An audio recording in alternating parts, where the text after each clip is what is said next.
ઉત્તર પ્રદેશના નોઈડામાં કરોડોની લેમ્બોર્ગિનીએ 2 મજૂરોને કચડી નાખ્યા. બેફામ આવતી લેમ્બોર્ગિની કારે ફૂટપાથ પર બેઠેલા મજૂરોને ટક્કર મારી. અકસ્માત નોઈડાના સેક્ટર 126 પોલીસ સ્ટેશન વિસ્તારના સેક્ટર 94માં M3M પ્રોજેક્ટ પાસે થયો.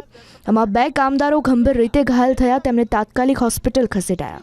આ કાર રાજસ્થાનના અજમેરનો રહેવાસી 23 વર્ષીય દીપક કુમાર ચલાવી રહ્યો હતો. અહીં અકસ્માત બાદ લોકો દોડ્યા તો આ કાર ચલાવતો નબીરો પૂછવા લાગ્યો કે કોઈ મરી ગયું કે શું. कितना आदमी मरा पता है? मर गए इधर तो क्या देख उधर.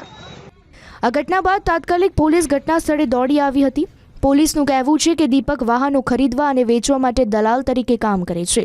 તે ઇટાવાના વતની છે. Social media influencer Mridul Tiwari પાસેથી લેમ્બોર્ગિની ખરીદવા આવ્યો હતો.